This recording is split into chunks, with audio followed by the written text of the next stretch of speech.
There are times when things of the world respond to our desires. We can push them this way, push them that way, and they allow themselves to be pushed. But there are also times when they don't respond at all. We push and they push back. And you realize that the extent to which they really are not under our control. We have some control over them, but there's an awful lot that we can't control.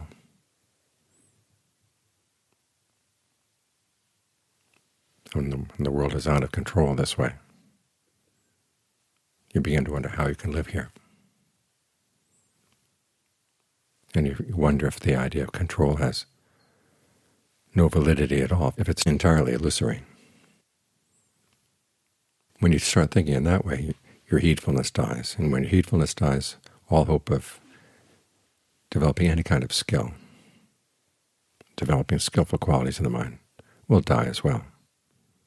As the Buddha said, when you're heedless, it's as if you're already dead. The path to the deathless is heedfulness.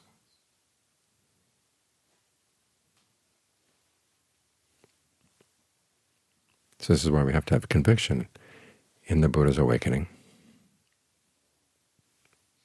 that he showed that it is possible through human action to find a true happiness. There are parts of your experience where you really can push, and push all the way to a true happiness, a happiness that doesn't change, a happiness that causes no harm to anybody. It's good to hold that in mind. That's a strength of conviction.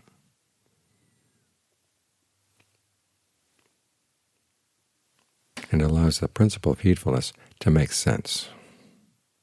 Because heedfulness comes down to the realization there are dangers in the world.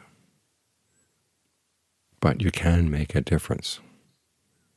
If you couldn't make a difference, there'd be no reason to be heedful at all. You just have to go along with the flow.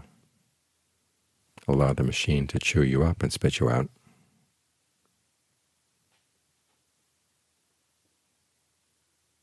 And content yourself with not fighting against the machine.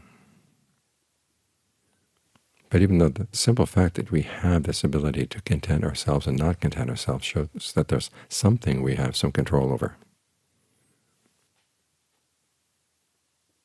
And conviction in the Buddhist awakening gives us some very precise ideas of where that control is. After all, one of the principles he awakened to was the principle of karma, the power of action. And he located action in our intentions. When he gave his shortest analysis of his awakening, it was a causal principle. When this is, that is. When this isn't, that isn't. From the arising of this comes the arising of that. From the cessation of this comes the cessation of that. Actually, two principles. The first one is causality in the moment. In other words, the cause arises and the effect arises at the same time. When the cause goes away, the effect goes away at the same time. The second principle is causality over time. An example of the first would be putting your finger in the fire. And you're not going to wait until your next lifetime for it to hurt. It's going to hurt immediately. You take it out, it feels immediately a lot better. But there's still going to be some long-term consequences. That's causality over time. One action can operate under both principles.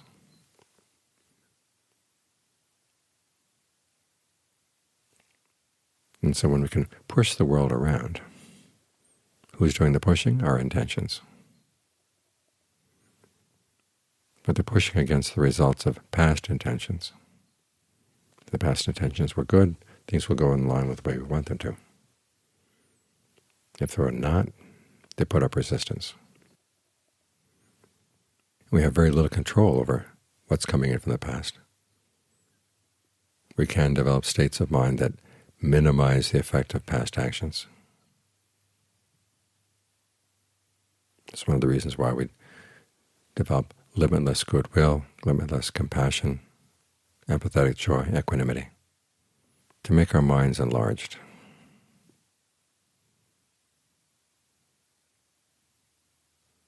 We develop virtue, concentration, discernment, so the mind is not overcome by pain or overcome by pleasure.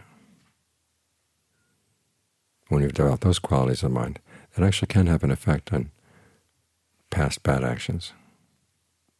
But they can't turn bad actions, or the results of bad actions, into something good, but they can minimize the bad.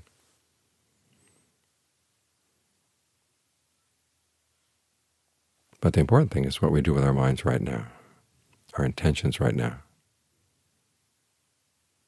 We have to have faith in our present intentions, because there are times when the world outside just does not respond to our desires at all. You look around, there's the pandemic, there's the mess in politics. And you realize people are going to make decisions, and you have no control over them. But you do have control over your own intentions, and it does make a difference. Just because bad influences are coming in from outside doesn't mean you have to respond in a bad way, or that they have to push you around.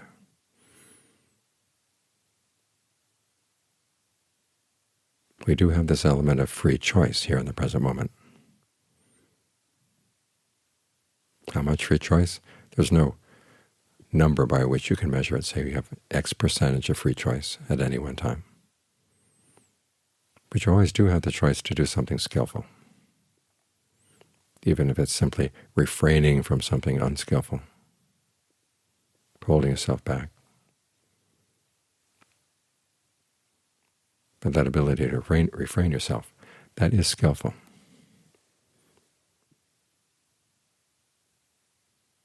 Now, there may be bad consequences. You can think of situations in which people are trying to force you to do something that's unskillful, and they're going to punish you if you don't. You refuse. You have to put up with the punishment. But at least you preserved the quality of your intention. And you have to believe in that. You have to have faith in that. Because that, of course, is what's going to create influences now and on into the future. Sometimes the influences now are not all that visible, but they will have an influence in the future. It's because of this principle that we're training the mind. This is why we meditate. We may be meditating or coming to meditation for other reasons. When you meditate long-term, though, this is why you stay, because you realize that the quality of your intentions shapes your life. And so you have to look into the quality of your mind in the present moment. We're trying to bring the mind to the breath, to give it an anchor in the present moment, both so that it can see the present moment clearly and so it has strength to do what's right.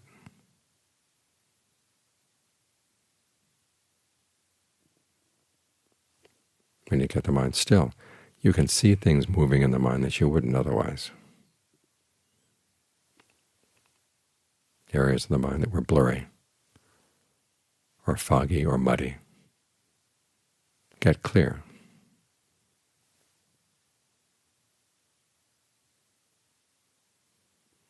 And as the mind is still with the breath, feels at home with the breath, gives it strength.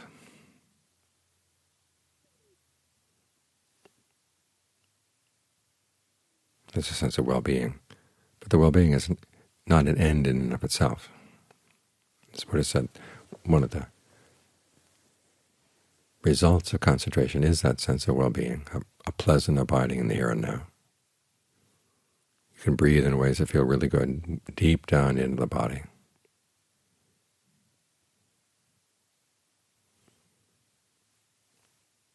But that sense of pleasure can also be a source for strength. It's food for the mind. It's when we're feeling frazzled, tired. It's hard sometimes to do the things that we know would be the right thing to do, but we feel we just don't have the strength.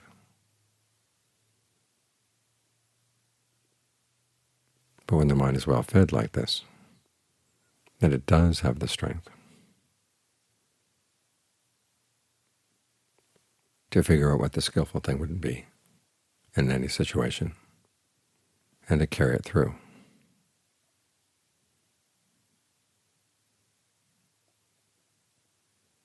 So in training the mind, we're keeping ourselves alive, because this is where our life is, in the quality of our present intentions.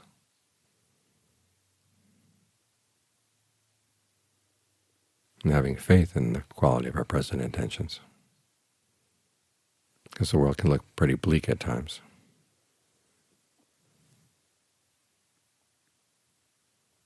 But if you look inside yourself and realize, oh, you have a power here inside.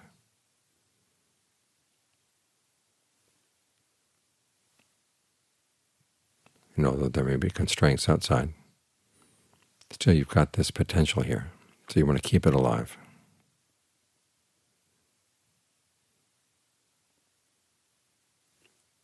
And you do that by regarding the practice as something you do while you're sitting here with your eyes closed, but also when you're moving around outside, engaged in the world, always looking for what is the skillful thing to do right now. It may be little things, but if you develop that habit of looking for what's skillful and carrying it through, you find that the habit grows, and you're capable of things that are more and more skillful all the time.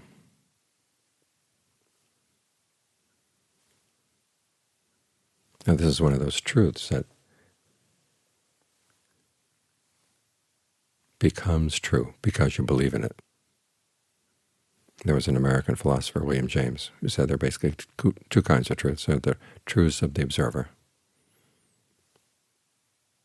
say where you're trying to watch the movement of the planets and wanting them to be a certain way actually gets in the way of seeing what they are. For centuries they wanted the orbits of the planets to be circles, and they tried their darndest to make them fit into their idea of what the planet's orbit should be.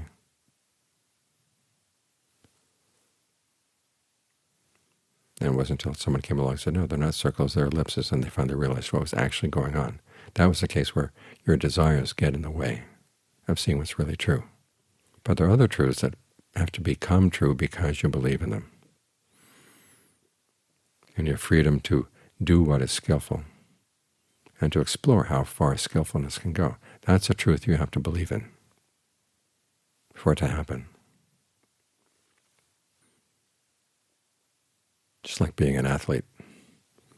If you believe that you can be a good runner, okay, you've got hope. If you don't believe you can, then no matter how strong you are, there's no hope at all.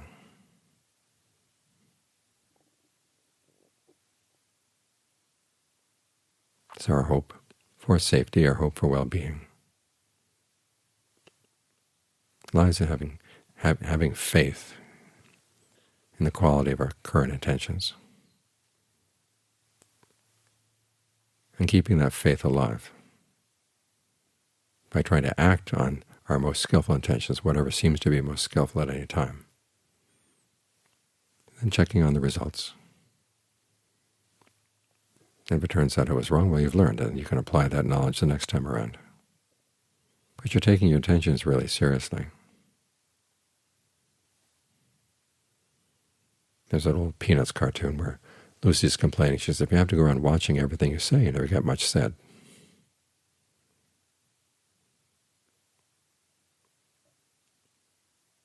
And the Buddha would have responded, well, that's the whole point. You don't have to get a lot said.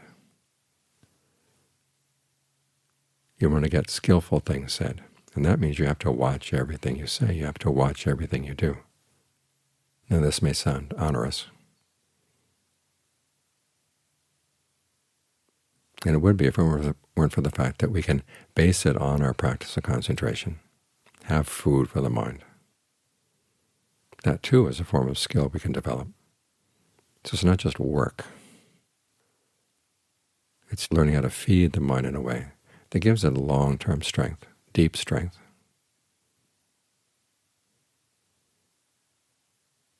and large strength. This is why the Buddha uses the image of a large river, of the earth, of space, to describe the quality of mind he wants us to develop. People can dig in the earth, but they can't make it be without earth. It's just too big. People can try to set fire to the water of the river, but it won't set fire. They can try to write things all over space, but nothing stays in space. Those are the qualities you want to keep in mind as you stay focused. Those are skillful images to keep in mind. So learning this principle of being skillful in the present moment, it's not simply just working. It's not a chore.